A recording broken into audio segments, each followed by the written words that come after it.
Hello and welcome back to Networks Explained Simply. In our previous video, we focused on understanding routers and their role in networks, as well as the default gateway. In case you missed that one, you can find a link to our playlist in the description below.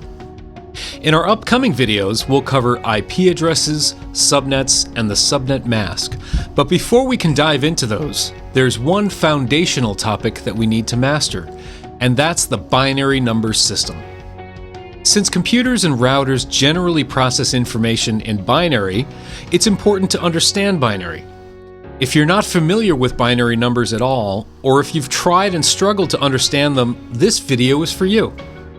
To make this topic easier to grasp, we'll start with something very familiar and gradually add the less familiar elements one step at a time until our understanding is complete. Let's start with a normal 3-digit number, say 214. Most of us intuitively understand numbers like this because we see them so often. So we don't usually think about what kind of numbers these are or how they're constructed. Let's take a moment to remind ourselves of something we probably learned many years ago. When we think of numbers like 214, we're thinking within a specific number system, which is called the decimal system. And the prefix DEC actually comes from the Greek deca, which means 10. The decimal number system is based around the number 10 because there are 10 possible values, 0 through 9, for each digit in a decimal number. If we think back to our very first introduction to multi-digit numbers, at some point we had to learn that each digit or place had an inherent value. We also learned that as you view the digits from right to left, these values get bigger. We call this digit the ones, the next digit tens, the next hundreds, and so on. And we refer to them that way because the first digit represents how many ones are included in the total. The next represents how many tens are included. The next represents hundreds, and so on. So when we say the number 214, this is really just another way of saying 2 hundreds plus 1 tens plus 4 ones. Now, as numbers increase in size, adding more and more digits to the left, it quickly becomes clear that this method of notation isn't going to scale very well.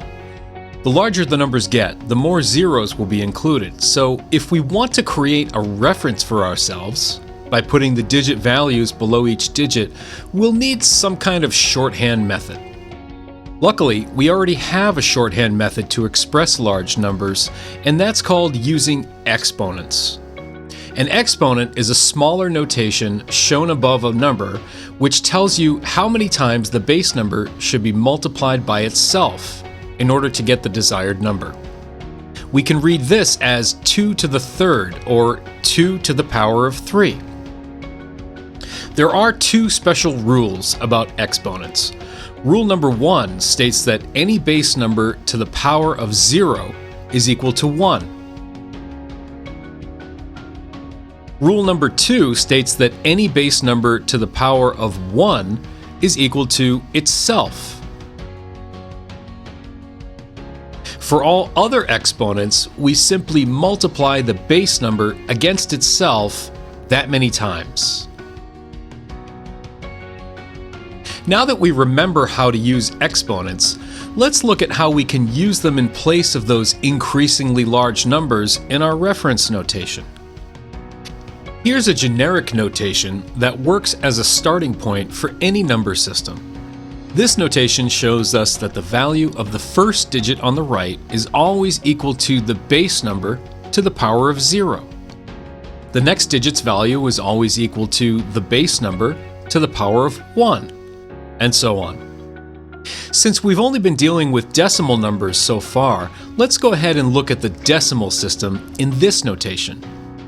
Since the decimal system is based on the number 10, our base number here will be 10. Starting from the right, we have 10 to the 0, followed by 10 to the 1, then 10 to the 2, and so on. Just to cheat for a moment, because why not? Let's show these values as real numbers as well, just this once. Now, if you're comfortable with expressing decimal numbers in this way, using exponents with base number 10 for each digit, then you're ready to start branching out into other number systems, like binary. Are you ready? Let's make the jump. So, what's the actual difference between decimal and binary? Remember earlier when we said that the decimal system is based on the number 10 because there are 10 possible values for each digit? Well, the binary system only has 2 possible values, 0 or 1. So the binary number system is based around the number 2. This means that instead of base 10, we're talking about base 2. Instead of 10 to the 0 and 10 to the 1, we'll have 2 to the 0, 2 to the 1, and so on. Let's focus now on the binary system, and let's cheat one more time to view those exponentials as real numbers so that we can see what they represent. In the first digit on the right, we have 2 to the 0, which we know is equal to 1 because of rule number 1. So we can continue calling this the ones digit. In fact, this first digit will always be called the ones digit, regardless of which number system we're using.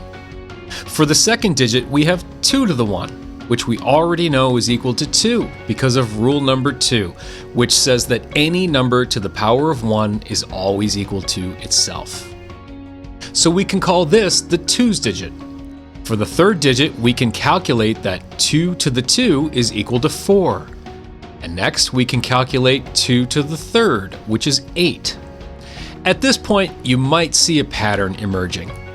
The inherent value of each digit is double that of the digit to its right. Without even doing any more math, the pattern tells us that the next digits will be the 16s, the 32s, the 64s, and the 128s. These are the inherent values for the first 8 digits in binary. Let's try converting a number from binary to decimal.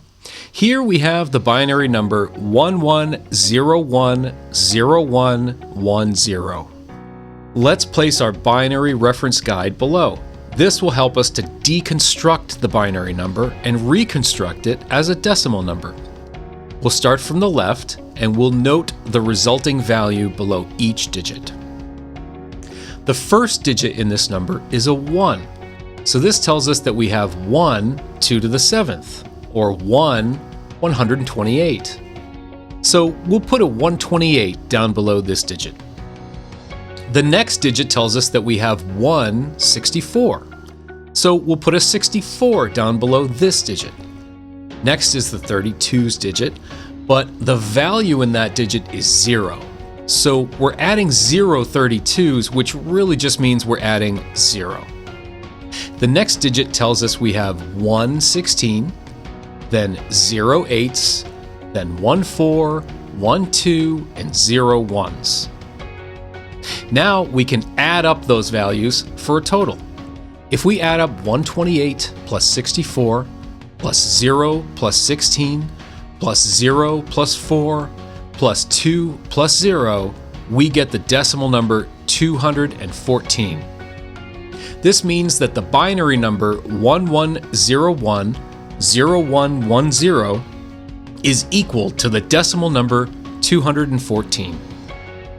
Let's try one more example, but this time let's convert from decimal to binary. We'll try it with the decimal number 199. To convert from decimal to binary, let's start with some blank binary digits, and let's add our handy reference guide below. Starting from the left, we're going to build the number 199 in binary. We'll also use a progress bar to track our progress in building the desired number below. We'll start with the leftmost digit, which has a value of 2 to the 7, or 128. Will the number 128 fit into our target number of 199? Yes, it will. So we'll place a 1 in that digit and update our progress bar below.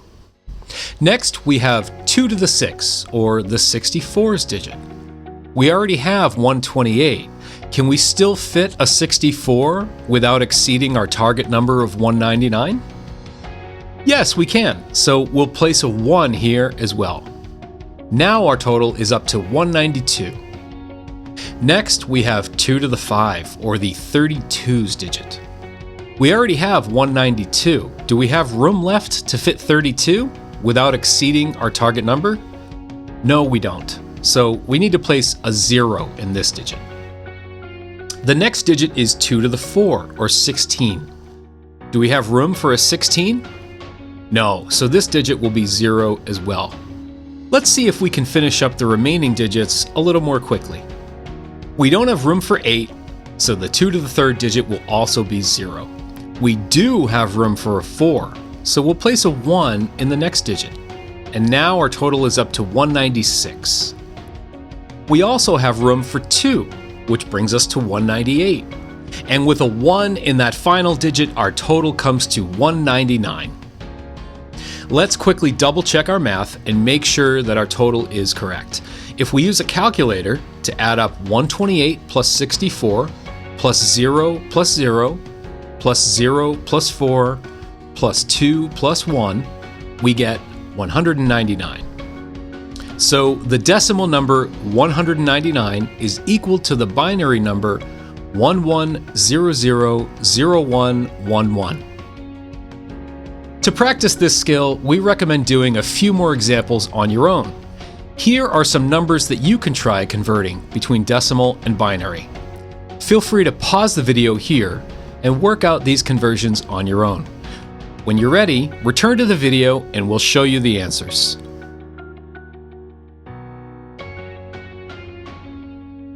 Are you ready? Here are the answers for our examples. Now that you're comfortable with thinking about binary numbers, you might want to use a calculator to do these conversions a bit more quickly. We like this one from rapidtables.com, but there are plenty of other free conversion tools available online. In our upcoming videos, we'll use our understanding of binary numbers to learn all about IP addresses, subnets, and the subnet mask. We'll keep everything simple and easy to digest, so stay tuned. If you enjoyed this video, please remember to like and comment, as this really helps to make our videos visible for others. Also, remember to subscribe so you don't miss any of our future videos. As always, thank you so much for watching. We'll see you again soon.